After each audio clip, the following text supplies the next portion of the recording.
안녕하세요. 예쁜 피부 만드는 김세희 원장입니다. 오늘은 엉덩이 색소에 대해서 이야기해 보려고 합니다. 특히 평소에 눈에 잘 띄지 않는 부위이기 때문에 이미 발견했을 땐 거뭇한 색소 침착이 심해져 있는 경우가 많죠. 엉덩이 색소 침착은 왜 생기는지 또 어떻게 해결할 수 있는지 지금부터 알아보겠습니다.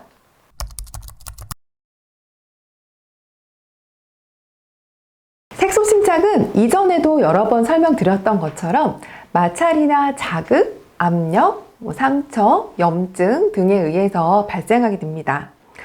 엉덩이 색소 침착으로 병원에 오시는 분들을 보면 자극이나 마찰로 인해서 엉덩이 양쪽 밑부분에 색소 침착이 생기신 경우, 그리고 모낭염이나 염증 후에 상처로 인해서 엉덩이가 전체적으로 군데군데 색소 침착이 발생하는 경우, 이렇게 두 가지로 구분이 가능한데요.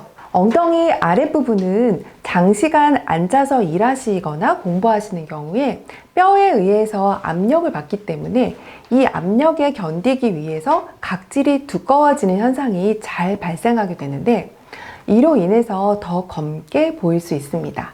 예를 들어서 설명해보면 다리를 꼬고 앉으시는 분들 많으시잖아요.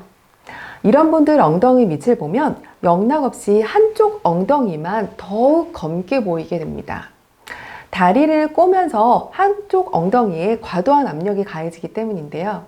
또 색소 침착이 생긴 부위는 샤워를 하거나 할 때 거칠거칠하게 만져지기 때문에 떼수건이나 스크럽 등으로 밀어내시는 경우가 정말 많은데, 이때 색소세포가 더 활성화되고 색소 침착이 더욱 심해지는 악순환을 반복하게 되는 경우가 많습니다.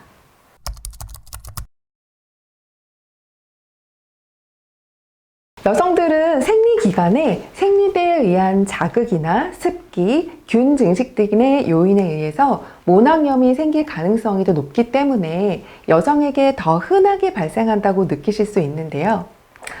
땀 분비가 많으신 남성분들도 엉덩이 모낭염이 잘 생기시는 편이기 때문에 여성에게 특별히 더 흔하다고 말하기는 어려울 것 같습니다. 또한 엉덩이 및 색소 침착은 남녀에 관계없이 체형이 마르신 분들이 오래 앉아있는 경우에도 흔하게 발생하게 되는데요.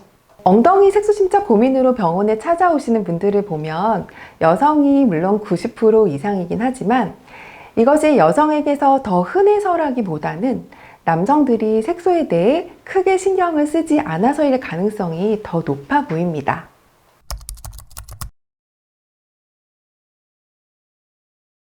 엉덩이 뾰루지는 오래 앉아있는 직업을 가지신 분이나 공부하는 학생의 경우에서 흔하게 발생하는데요.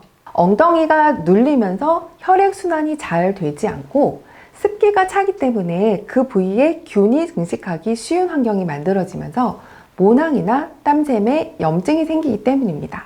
일단 염증이 발생하게 되면 앉거나 누울 때 통증이 느껴지기 때문에 손을 대서 짜시는 경우가 굉장히 많은데, 이런 과정에서 2차적으로 더욱 감염이 되기도 합니다.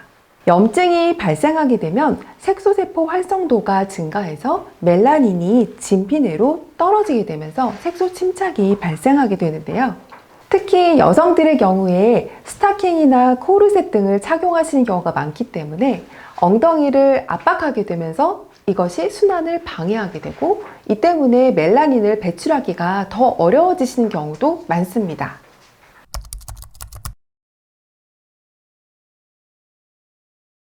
엉덩이 색소 침착을 예방하는 방법은 다른 부위의 색소 침착을 예방하는 방법과 거의 비슷한데요. 모든 색소 침착은 공통적으로 반복적인 자극이나 마찰로 인해서 일어나기 때문입니다. 그러니까 평소에 딱딱한 의자에 앉기보다는 푹신한 방석에 앉는 것이 도움이 되겠죠. 또한 엉덩이의 경우에 평소 청결 유지에 신경을 쓰셔서 여드름이나 뾰루지가 생기지 않도록 해주는 것도 색소 침착을 예방할 수 있는 방법입니다. 또 만약에 다리를 꼬시는 습관이 있다면 한쪽 엉덩이에만 마찰과 자극이 생겨서 비대칭적으로 색소 침착이 일어날 수 있기 때문에 다리를 꼬지 않도록 바른 자세를 유지하시는 것이 좋겠습니다.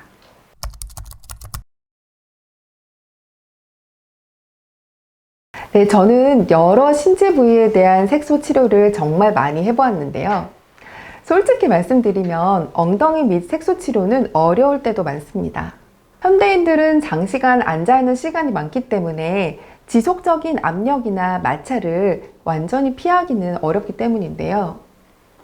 그래도 현재보다는 충분히 개선이 가능하니 너무 실망하지는 마시고요. 우선 색소 침착이 없이 각질만 두꺼워져서 거칠거칠하게 느껴져 보이는 경우라면 충분한 보습과 생활습관 개선만으로도 어느 정도 개선이 가능할 수 있습니다. 하지만 만약 각질도 두꺼워져 있고 색소도 전반적으로 침착된 경우라면 저희 병원의 리본 레이저와 색소 전용 약물인 액트 약물을 통해서 두꺼워진 각질층을 정상 패턴으로 돌리고 침착된 색소만을 깨고 피부를 안정화시켜서 거뭇한 색소를 개선할 수 있습니다. 마지막으로 엉덩이의 반복적인 염증으로 인해서 색소 침착이 생긴 경우라면 모낭염이나 땀샘에 발생하는 한섬염 그리고 여드름 등을 적절하게 컨트롤해주면서 색소 치료를 진행하게 되면 엉덩이 및 색소 치료에 비해서는 훨씬 수월하게 좋은 효과를 보실 수 있습니다. 또한 특수한 경우긴 하지만 색소 침착과 더불어서 엉덩이 밑이 오랜 압력에 의해서 지방층이 얇아져서 꺼지신 경우가 있는데요. 주로 마른 여성분들에게서 자주 볼 수 있는 증상이기도 합니다. 이러한 경우에는 색소 치료 이후에 필러나 스컬트라, 지방 이식 등을 통해서 볼륨을 채움으로써 더욱 개선 효과를 보실 수도 있습니다. 네, 그럼 궁금해하실 만한 엉덩이 색소 침착 사례를 몇 가지 보여드리도록 하겠습니다. 네, 첫 번째 사례분 보여드릴 건데 보시면 모낭염에 의해서 흉터가 생기신 부분이 있고 그 부분 주변으로 이제 앉는 부위에 색소 침착도 동시에 발생했던 분인데요. 이러한 분들은 기본적인 리본 레이저와 액트 치료법만으로 다음과 같이 7-80% 정도 호전을 보실 수 있습니다. 두 번째 사례분 보시면 색소는 그렇게 심하시진 않은데 안쪽으로 엉덩이가 많이 꺼져 있으세요. 이런 분들 전체적인 체형을 보면 마르신 분들이 많고요. 이분은 색소 치료를 어느 정도 진행한 이후에 필러를 이용해서 꺼진 부분을 채워서 주름진 부분을 개선해주면 다음과 같이 조금 더 이제 환해지는 효과를 보실 수 있습니다. 물론 이런 분들은 치료 이후에도 너무 장시간 오래 딱딱한 데 앉아 있거나 다리 꼬시거나 하시는 행동은 좀 피하시는 게 좋겠죠. 세 번째 사례분 보시면 굉장히 검죠. 이분은 사실은 엉덩이 전체적으로 색소가 있었고 엉덩이 밑은 더 진했던 분으로 기억을 하는데요. 군데군데 보시면 염증이 생겼던 자리도 확인하실 수 있습니다. 이렇게 심하신 분들은 치료가 조금 어려운 케이스인데 역시 100%는 아니더라도 이제 염증을 해결해주고 색소를 많이 완화시켜서 처음보다는 좋은 상태를 만들어 드렸습니다. 네 번째 환자분도 굉장히 검으시죠. 근데 이 환자분 같은 경우에는 모낭염 등의 다른 소스는 없으셨고 때를 자주 미시고 스크럽을 많이 하셔서 피부도 두꺼워진 게 아니라 오히려 얇아져 보이는 분이었던 거로 기억을 하는데요. 이러한 분들은 생활 습관을 교정을 하면서 색소 치료를 하면 다음과 같이 깨끗해지실 수 있어요. 마지막 환자분인데 이분은 전체적으로 모낭염이 있으셨던 분이고요. 오른쪽 엉덩이뿐 아니라 왼쪽 엉덩이 전반적으로도 염증이 있고 그로 인해 색소 침착이 있으셨던 분으로 기억을 합니다. 이러한 분들은 염증을 적절하게 컨트롤 해주면서 색소 치료를 하게 되면은 다음과 같이 깨끗하게 만들어 드릴 수 있어요. 이번 영상에서는 엉덩이 색소가 생기는 원인과 치료 방법에 대해서 알아보았습니다. 엉덩이 색소는 대부분의 시간을 앉아서 일하는 직장인이라면 신경 쓰이는 부위이기도 한데요. 부위의 특성상 치료 시기를 놓치는 경우가 많아서 상태가 심해져서 스트레스로 작용하기 쉬운 부위인 만큼 거뭇한 색소 침착 증상을 발견했다면 빨리 치료하시는 것이 좋겠습니다. 그럼 오늘 영상은 여기서 마무리하도록 하겠습니다. 구독과 좋아요, 알림 설정 잊지 않으셨죠? 지금까지 예쁜 피부 만드는 김세희 원장이었습니다. 감사합니다.